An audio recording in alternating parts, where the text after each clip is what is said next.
Alright, Rancid's back.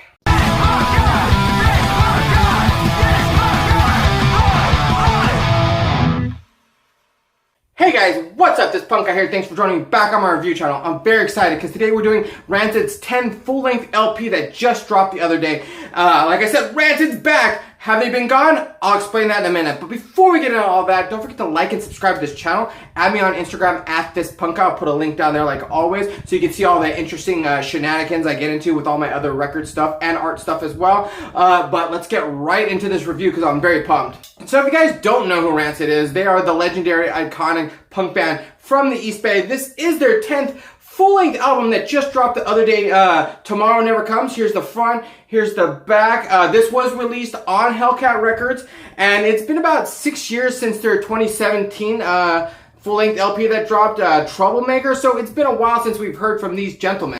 So first off, I gotta say I really love this album cover. I really love the aesthetic of it. It's got that traditional Rancid style that you expect for them, but just something about the yellow just really makes it pop and pleasing to the eye. It's a very iconic picture of all these guys. It just works really well. I really love the art cover. So what do I mean about Rancid's back? Well, to be honest, since 2003's Indestructible LP, I haven't been really interested in anything that Rancid's really come out with. To me, they kind of lost a lot of luster, and I've been really disappointed with their albums after that. I had an opportunity to review the 2017 Troublemaker album, and to be honest, I just didn't want to badmouth the boys.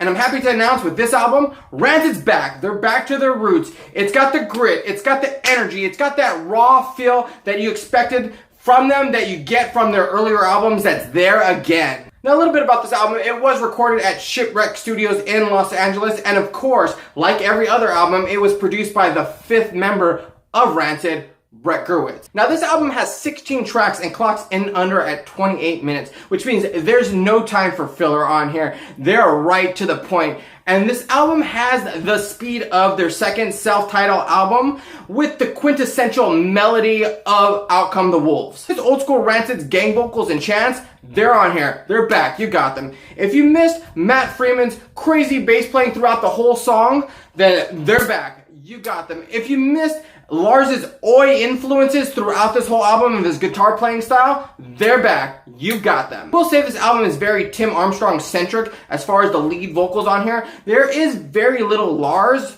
but I gotta say it does work for this album as well. And it pretty much delegates Matt Freeman's vocals to just background vocals, which is perfect for me. I've said it before, I'm not a huge fan of Matt Freeman's Chewbacca-like growling singing, but in small doses, it does work on this album. So before we get into the tracks, I want to be fair and say I haven't really delved into the lyrics on this album, and there wasn't a lyric sheet that came with LP. So I'm just going to talk musically and sonically about what I think about the record. So like I said, these tracks are fast and quick and straight to the point. I think the longest track on here is 2 minutes and 30 seconds, and there's a couple of tracks on here that come right under a minute.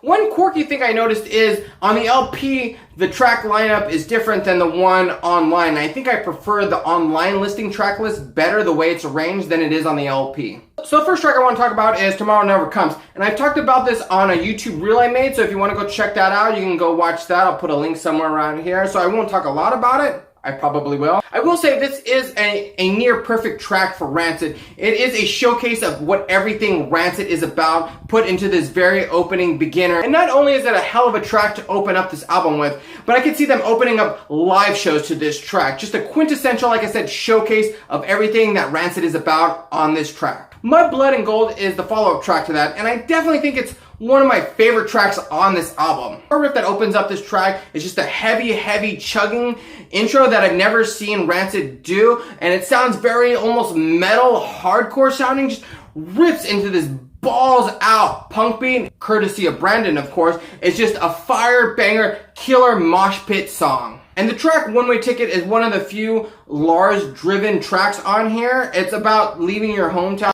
But what truly makes this track so great is Matt Freeman's bass playing. Now, it's something that Rancid's always done. They take in the bass and move the levels up to lead guitar, and he really takes the forefront of this, just playing this wild, crazy bass licks throughout the whole thing. This track totally reminds me of why he is the king of bass playing in the punk scene. Now, people might point to Eddie the Butcher track as being the best lead Matt Freeman bass solo on here, but I definitely think it's One Way Ticket is his best stuff on this album, period. So in conclusion, I could sit here and talk about how much I love this album and just suck their dicks about how great this album is.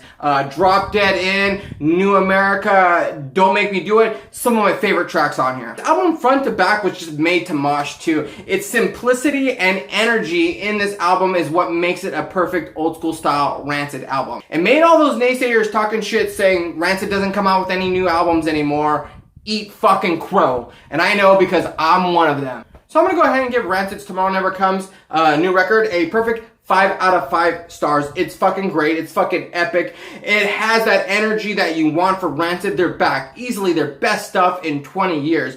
Like I said, if you're a hardcore Rancid fan, you're probably going to love this anyway. But if you fell off or have been a naysayer like me, this is going to bring you back on board for sure. So that was my review of Rancid's new 10th full-length album. What did you guys think? Did you guys like it? Did you guys hate it? Sorry if I'm so energetic. I'm just so pumped about this album. I fucking loved it, like I said. So let me know in the comments, what did you guys think about this album? And what songs, most importantly, are you excited to see them play live?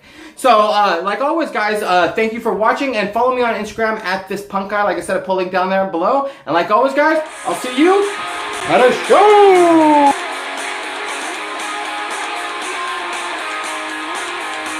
Hey guys, thanks for watching that video. I really do appreciate it. Now, I got tons and tons of years of videos on here, so if you guys like this video, go back and check out a couple of them. Leave a comment, let me know what you guys think, and I'll see you guys in the next one.